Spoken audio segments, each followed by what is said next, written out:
یہ توحید ہے، یہ توحید ہے، اور توحید کے بغیر ہمارا گزارا نہیں ہے۔ توحید نہیں ہے تو کچھ نہیں۔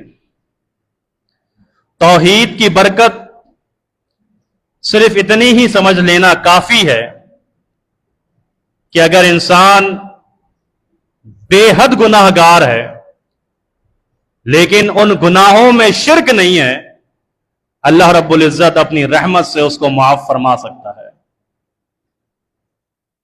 کہ مشرک نہیں ہے، شرک نہیں کرتا تھا، تو یہ توحید کی برکت ہے یا نہیں؟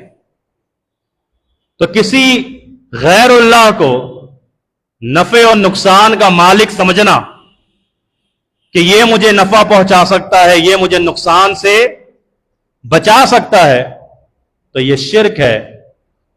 اور انسان اگر یہ سوچے کہ نفع اور نقصان کا مالک صرف خالق ہے، تو یہ توحید ہے، اور توحید کی برکت یہ ہے کہ اللہ رب العزت اس کی وجہ سے ہمارے گناہوں کو معاف فرما دے گا۔ اور دوسری برکت توحید کی یہ ہے،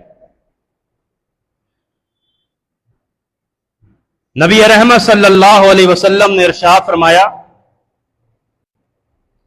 کہ اگر کسی جنازے میں 40 افراد موحدین موجود ہیں، توحید والے موجود ہیں، اللہ والے موجود ہیں، ان کے دعاؤں کی برکت سے، مغفرت کی دعاؤں کی برکت سے اللہ رب العزت اس میت کے گناہوں کو معاف فرما دیتا ہے۔ تو آپ کی پیچھے فین فالوئنگ سوشل میڈیا پہ کتنی ہی ہو، لیکن کم سے کم آپ کے دوست احباب میں، آپ کے سرکل میں، آپ کے حلقے میں کم سے کم ایسے 40 موحدین تو ہوں کہ جو جنازے کے وقت مسجد کی صفوں میں شامل ہوں۔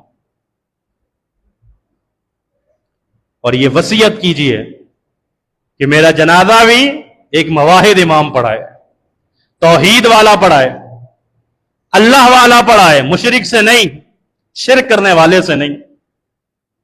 تو یہ توحید کی برکات ہیں۔